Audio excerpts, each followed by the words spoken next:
Good morning, dolphins, and now we're going to move on to our new set of notes for waves. Our next set is on sound. As you guys remember, sound is a form of energy that transfers in a wave, and they don't transfer matter. So what do we know about sound? Well, let me tell you a little bit of cool information. Number one, sound travels 4 times faster through water than through air. There is no sound in space, and geologists use their knowledge of how sound travels through rocks to help them find oil fields. Isn't that cool? Now, we're going to go on, and as we're going through these notes, you'll learn more. Before we begin, just a few reminders about footnotes. Number 1, you can always pause the video if I'm going too fast. Number 2, you can replay the whole video or only parts that you didn't understand.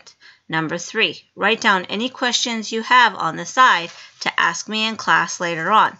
And number 4, you must watch the entire video until the end. There will be information needed throughout the video, including possible questions or statements you need to write down. As most of you know by now, sound waves are caused by vibrations. So what is sound? Sound is a wave that is produced by vibration and travels through matter. Now, everybody in this class should now know what type of wave sound is. It's what? Mechanical, because it needs a medium, which is the air. And how does it move? It moves in a longitudinal or compressional fashion. In this slide, we're going to learn about how sound is produced by humans. So we're going to get into more specifics on how we as humans produce sound. Well, first of all, as you guys remember in our thinking probe that we did at the very beginning of the unit, we talked about vocal cords. And we talked about how when you're 5 years old, your voice sounds like this. And then as you grow older, your voice gets really thick, right? Well, as you grow, your vocal cords grow with you. So let's find out, how do these vocal cords cause the sound to come out? Well, air is pushed up from the lungs. Second, the force of the air causes the vocal cords to vibrate. The vibrating vocal cords produces sound wave. So how can you feel this? If you put your hands near your throat and go, oh, or da-da-da-da-da, you can actually feel the vibrations on your throat, and that's sound, and that's where sound comes from. All right, boys and girls, in the previous slide, we learned about how sound is produced. In this slide, we're going to learn about how we as humans receive sound. In the previous section of this unit, we learned about the parts of the eye and light. In this section, we're going to learn about the parts of the ear and how we hear sound. So we're going to talk about how vibrations get into our ear and go from our outer ear, our middle ear, and then finally goes into our inner ear. So the ear is basically cut into 3 main sections: outer, middle, and inner.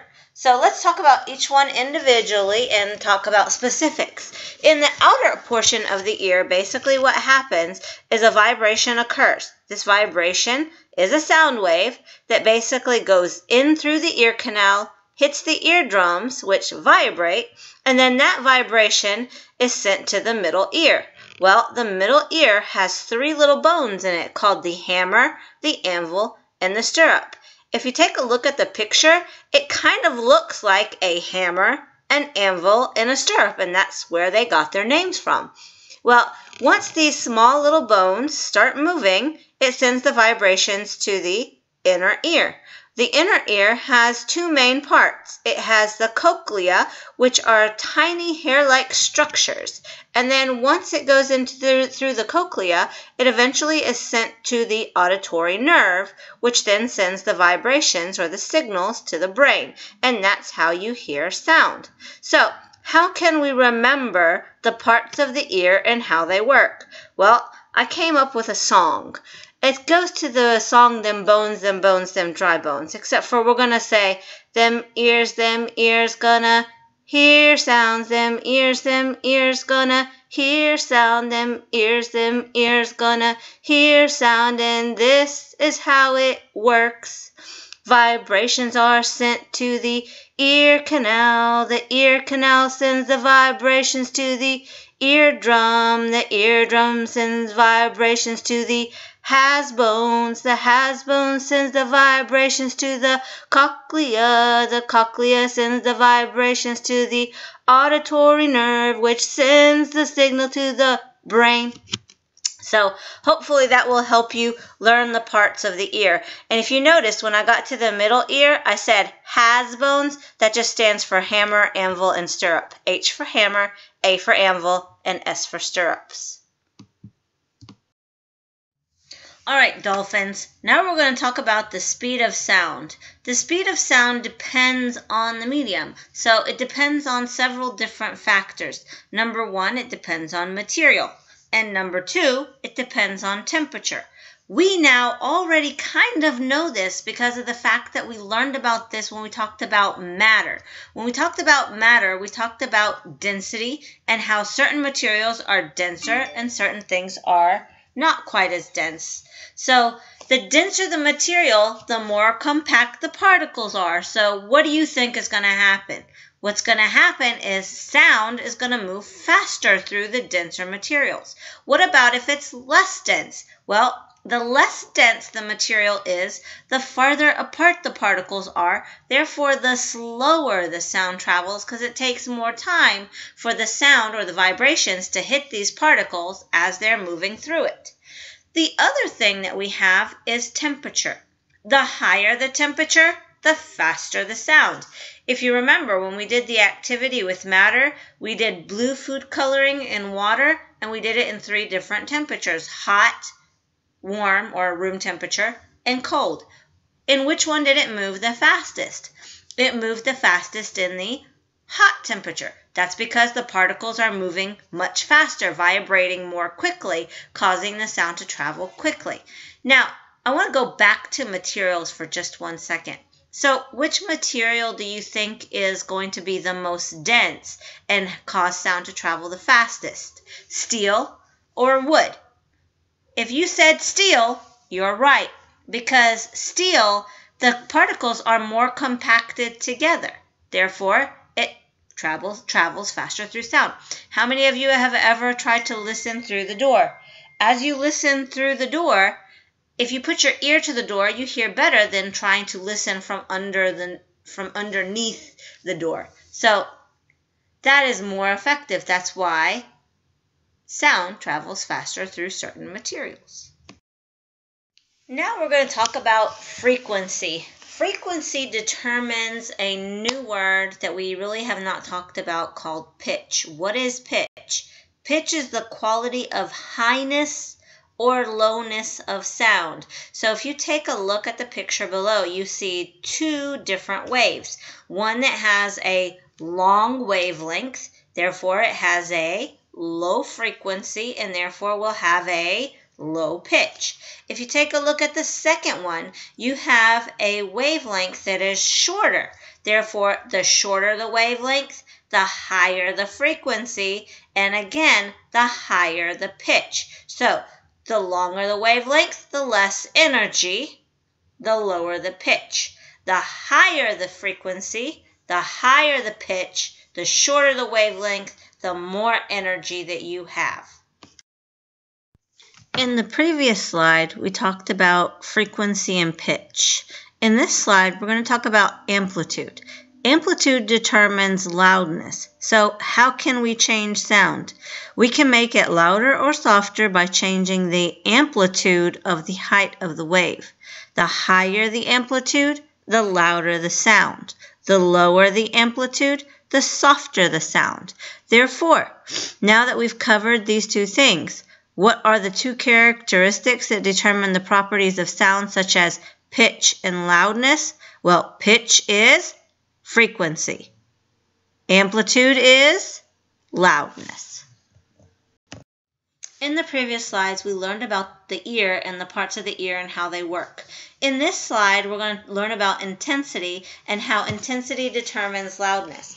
Well, in order to understand intensity, you have to know what it means. So what is intensity? Intensity is the amount of energy its sound wave has. Well, How do we measure intensity? We have special equipment that does measure how loud or how intense sound gets. And when we do, we use a special measurement called decibels. Once we do that, we also need to know the amplitude. The amplitude is the maximum distance that a disturbance causes a medium to move from its resting position. Therefore, the change in intensity of a sound wave changes its amplitude. And as you guys remember when we talked about amplitude, we said that the higher the amplitude, the more energy the wave has. So the more energy, the more intense. Therefore, it can cause damage to your hearing. So what part of the ear is damaged from intense sounds or from loudness? Well, if you take a look at the picture of the ear, take a look at part C.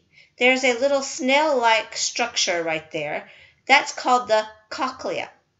Inside the cochlea are hair-like structures. Once these hair-like structures are lost, you can't grow them back. Well, how do we lose these hair-like structures? Well, anytime you listen to something that is intense in sound, you can lose hair-like structures. If you ever have been to a concert, you'll notice that singers always have earplugs. And if you ever work in a construction worker, or if you've seen a construction worker that's using a jackhammer, they are also using earplugs. Why do you think they use those earplugs? It's to basically help them save their hearing so that they do not damage it. So how do you damage your hearing? Intense sounds. Once you lose those hair-like structures, it's gone forever. They can't grow back. Now we're going to move into our final questions. Our last two questions are, how does the speed of sound change as it passes from air into water? And what two characteristics of a wave would determine the properties of sound, such as pitch and loudness? Well, let's talk about the first one. How does the speed of sound change as it passes from air into water? Well, remember when we talked about density? Obviously, water is more dense than air. Therefore, it's going to speed up. Now, what if I had changed this question and I said, how does the speed of sound change as it passes from solid into water? Then it would do what? It would slow down. Why? Because the solid is more dense than the water. Therefore, when it goes from solid to liquid, it slows down. Pay very close attention to this because I could be doing this on a test or a quiz. Make sure you pay attention to the questions. Number 2, what two characteristics of a wave would determine the properties of sound, such as pitch and loudness? If you remember, we just went through that in the previous 2 slides. Basically, you need to make sure that you know that frequency determines the pitch. Amplitude determines the loudness. Make sure you remember that because you need to know which one does what. To make sure that you listen to this video in its entirety, I want you to take out a note card, label the note cards with A, B, C, D, F, and G only.